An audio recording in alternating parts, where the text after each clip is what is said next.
Hello and welcome on another episode of Bath, a Local's Guide. In this video series, we're trying to give you a bit of an insight into the residents' perspective of the city of Bath and clue you in on some things you might miss if you're just visiting for the weekend.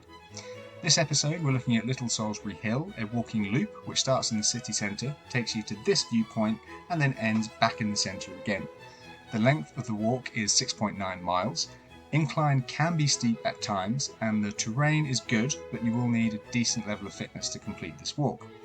As you can see, Little Salisbury Hill is to the northeast of the city centre, which is why it doesn't see a lot of tourists, so if you're lucky, you can get Little Salisbury Hill all to yourself.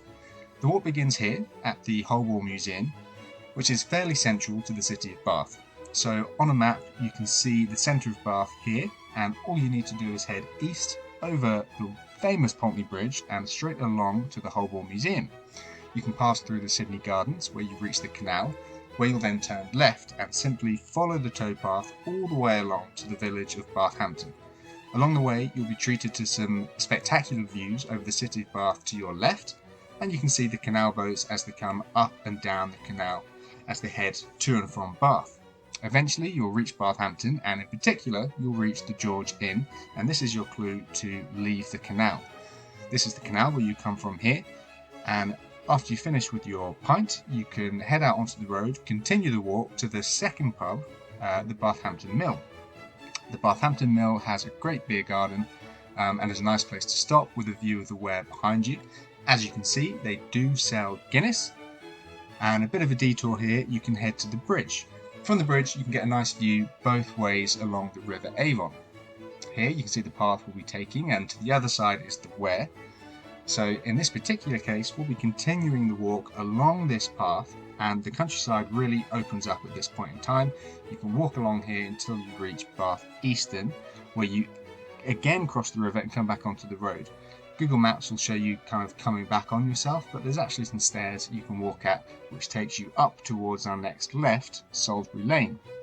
From Salisbury Lane you're really starting to get towards Salisbury Hill now. You follow the road along, and when you reach a fork in the road which looks a little something like this, you take the right hand fork, and this is where it starts getting steep. So you start walking up this hill and you just continue walking upwards until you reach the top, and you can start to see here that the views are opening up underneath you.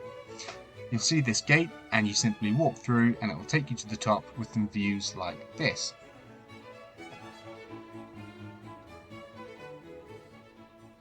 Once you've soaked it all in, all you need to do is turn around and go back the way that you came. This will take you back down to Salisbury Lane, and this time instead of crossing south of the river we're going to head back into the centre north of the river, and in this way you get to take in some of the different villages of Bath. We'll pass through Larkhall, and a very nice pub called the Rose and Crown. Once you pass through Larkhall you continue going down, you pass through Camden, and eventually you'll reach a street that looks like this. This is Camden Road, and to the right hand side you'll see some beautiful Georgian semi-detached houses, and to the left you'll see the city of Bath.